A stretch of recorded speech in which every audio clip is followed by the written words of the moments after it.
সম্রাট বিক্রমাদিত্য তার ছোট ভাইয়ের খোঁজ নেবার জন্য বনে গেছেন। অনেক বছর পর যখন রাজধানীতে আসলেন, হঠাৎ করে এক রহস্যময়ী যোদ্ধা তাকে বাধা দিলেন। যোদ্ধা অনেক শক্তিমান আর দেখতে অদ্ভুত ছিলেন। বিক্রমাদিত্য অবাক হয়ে দেখে বললেন, কেন তুমি আমার রাজ্যে আমাকে না প্রবেশ করার বাধা দিচ্ছ? যোদ্ধা বড় গলায় বললেন, রাত্রে বেলায় কোনো চীনা মানুষ রাজ্যে প্রবেশ করতে পারবে না।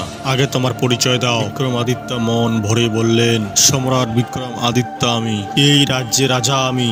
যোদ্ধা তার কথা না শুনিয়ে তাকে বলে, তুমি যদি সত্যিকারের সম্রাট হও আগে আমার সাথে মোকাবিলা করো। যোদ্ধার কথায় শিকার হলেন বিক্রমাদিত্য। তার পুরো শক্তি দিয়ে যুদ্ধ শুরু করলেন। বিক্রমাদিত্য আর ওই ভয়ানক যোদ্ধার সাথে জবরদস্ত যুদ্ধ চলতে। বিক্রমাদিত্যর সামনে ওই যোদ্ধা পরাজয় হলো। সঙ্গে সঙ্গে মাটিতে অস্ত্র ফেলে দিল আর মাথা নিচু করে বলল, সত্যিকারে তুমি সম্রাট, আর তোমাকে একটা রহস্য বলার আছে। বিক্রমাদিত্য এই কথা শুনে অবাক হয়ে গেলেন। যোদ্ধা বলল, আপনি যখন এই ভূমিতে আসছিলেন সেদিন আরো 2 লোক জন্ম নিয়েছে। ওদের একজন পিশাচ তৈরি হয়েছে আর শ্মশানে তোমাকে মারার জন্য প্রস্তুতি নিচ্ছে। যোদ্ধা সম্রাটকে হুঁশিয়ার করে দিলেন, আজ থেকে তোমাকে হুঁশিয়ার করে চলতে হবে আর পিশাচের সাথে লড়ার জন্য তোমাকে বলবান হইতে হবে। এই রহস্য শোনার পর বিক্রমাদিত্য নিস্তব্ধ হয়ে গেলেন আর পুরা সাবধানে রাজধানী চলে গেলেন। আর রাজধানী ফিরার পর বিক্রমাদিত্যর দরবারে এক সাধু রোজ আসতো আর ওনাকে প্রতিদিন একটা করে ফল দিত। বিক্রমাদিত্য ওই ফলের উপর কোনোদিন ধ্যান দেয়নি আর ফল ভান্ডারীকে রোজ দান করত। আর একদিন ভুল করে মাটিতে ফল পড়ে গেল আর ফল থেকে এক অদ্ভুত চমৎকার নাল হিরে বেরিয়ে এলো।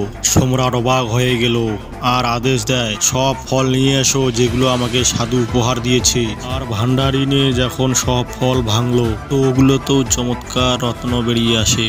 বিক্রমাদিত্য সাধুকে প্রশ্ন করল, হে মহাত্মা, তোমার কাছে এত অদ্ভুত রত্না কোথায় থেকে আসে? সাধু হেসে হেসে বলে, এই আমার সাধনার পরিণাম। আমি চাই যে তুমি অমাবস্যা রাত্রে শ্মশানে যাও আর আমার সাধনায় হাত বাড়াও। অমাবস্যার অন্ধকার রাত্রে চারদিকে শ্মশান আর ভয়ঙ্কর আওয়াজ। বিক্রমাদিত্য শ্মশানে আসলো আর বটগাছের ডালে ঝুলন্ত লাশ দেখতে পায়। বিক্রমাদিত্য লাশকে নিচে নামালো। যখনই ও মাটিতে রাখে ওই লাশ সঙ্গে সঙ্গে ভয়ঙ্কর আওয়াজ করে আবার গাছের উপরে উঠলো। বিক্রমাদিত্য ফির ওকে নিচে নিয়ে এলো আর লম্বা সুরে বলল, আপনি কে? ওই লাশ ধীরে ধীরে চোখ খুললো, আমি বেতাল, আর আমি শুধু আপনাকে কাহিনী শোনাবো। ও একটা সত্য রাখলো। বিক্রমাদিত্য, তুমি যদি আবার প্রশ্ন করো তাহলে আমার ফির গাছের উপরে উঠবো। বিক্রমাদিত্য এই সত্য মেনে নিল আর লাশ প্রথম কাহিনী বলার শুরু করলো। এই লাশের কি কাহিনী লুকিয়ে আছে শোনার জন্য অপেক্ষায় থাকুন।